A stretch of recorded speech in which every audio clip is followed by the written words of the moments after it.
Ah, back once again, my dear skeptic. I can't say that I'm at all surprised. I knew you'd be back before too long. I told you last time, didn't I, that I expected to see you again soon. So, what brings you back this time? Just mere curiosity once more, or do you have something else in mind?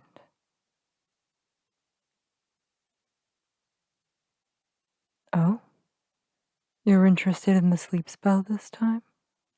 Well, well, it's been on your mind since I first mentioned it, hasn't it? Have all your worries been put to rest then? Huh? You're still not completely sure about this. That's understandable. But then, why are you asking for it? You seem to be the kind of person who only does things when you're sure. You're desperate. Is your sleep so bad that you'll try anything? That's not good. Not good at all. I'm very sorry to hear you're in such a state. Ah, looking you over fully, I can see it now. The exhaustion weighing on you. Those eyes aren't sparkling quite as much as I remember. Your shoulders are tense. Is there a reason for it? This poor sleep?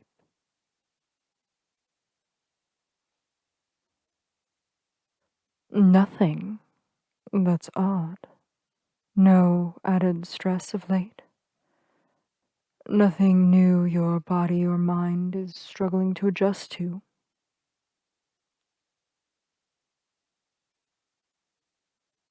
That's very odd.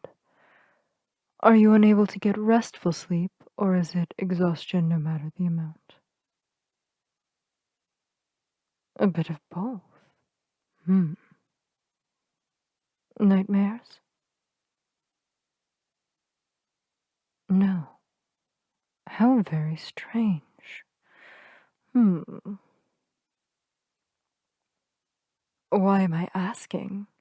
Well, on one hand, the more detail I know, the better suited I am to help with my spell. The herbs I choose and the sigils, everything that goes into the spell and its accompanying sachet, is tailored to you. The more I know about the problem, the more effective my spell will be. But more than that, we've gotten acquainted in our meetings, and I find myself caring for your well-being. I'm someone who wants the best for everyone, provided they aren't cruel. But I know very few people well in this moment of my existence. I've quite enjoyed speaking to you, my dear skeptic, even with your unrelenting curiosity, or perhaps because of it. So, in my fondness, I of course do not wish to see you suffer.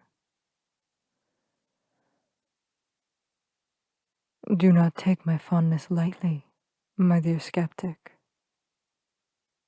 Or do. It's your own choice. But it's been a long time since any person has been considered anywhere close to a friend in my eyes.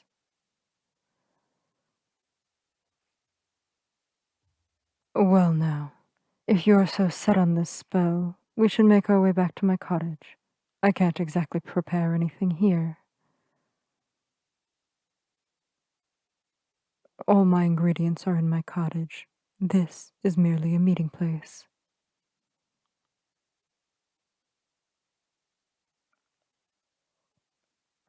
I don't exactly want strangers barging into my home unannounced. So I made this place to meet potential clients.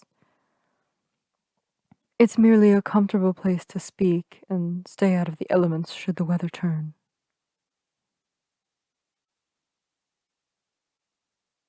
Ah, these trinkets here. These are generic protections for people who just need something simple and without anything very specific. Just hanging charms to protect a home from ill will mostly, and some herbal remedies.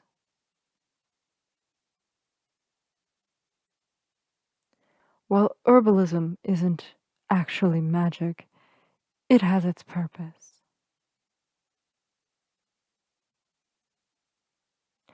Sleep spells must be crafted for the individual. Now, why don't we walk? You can ask any questions you have along the way. No, my cottage isn't far. I wouldn't want to have an egregiously long walk when I came out here. And it would be quite inconvenient when people actually wanted one of my personalized spells, wouldn't it?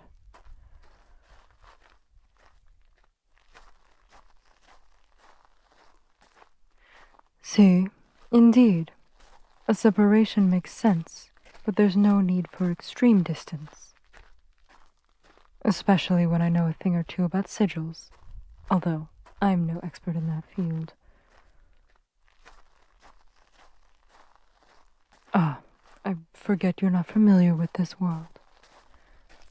Technically, I shouldn't be sharing this knowledge with you, but it's a little late now.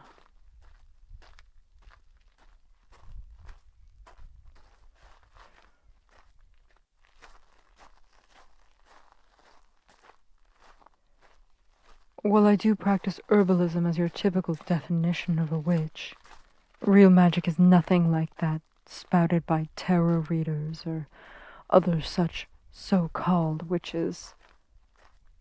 While that came from aspects of real magic, it's been so watered down and separated over the centuries.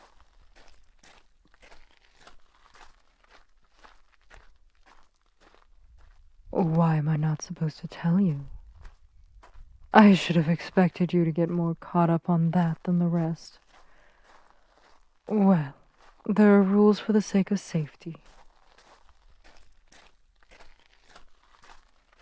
Well, how would people in your life react to the existence of magic? And not the mysticism or card tricks you people parade around as such. I assure you, they would not react well.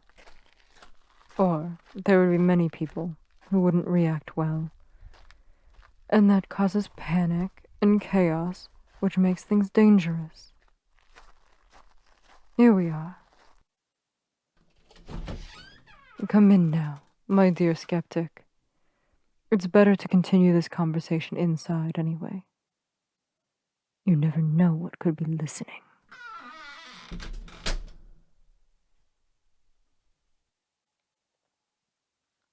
Now, where were we?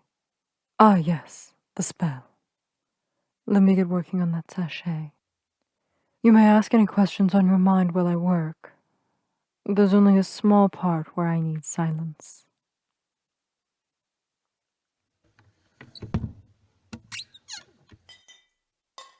Well, magic has been around for a very long time. Longer than your kind have been. But people are easily frightened by things they can't understand or control. There have been many instances with magic that have proved that point many times over. So a separation was made. Although that doesn't exactly solve the tensions between humans and other mystical beings who have different magics, like my kind. But that's not important in this discussion.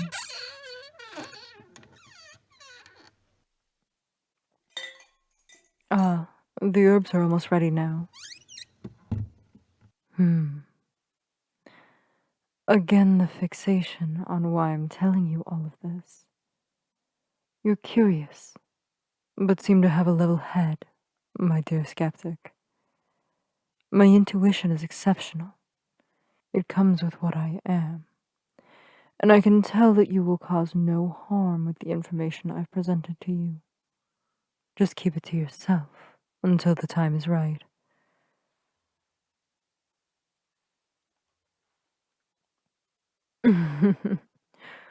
No, no. I cannot see the future. The veils are not something I can touch. I just told you, it's merely intuition. Now, I'm at the section that needs quiet. It'll be just a moment.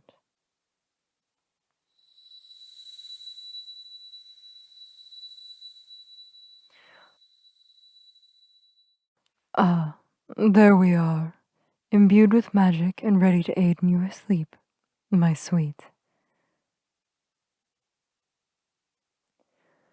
Yes, now just for the payment and you'll be free to leave. Just a lock of hair, yes. There we are. And your sachet. It is herbalism and magic. Herbs to calm you, and the magic to do the more difficult part. It will last a month before the spell wears off. Goodbye for now, my dear skeptic. I hope your sleep is restful and you are always welcome. I hope to see you again.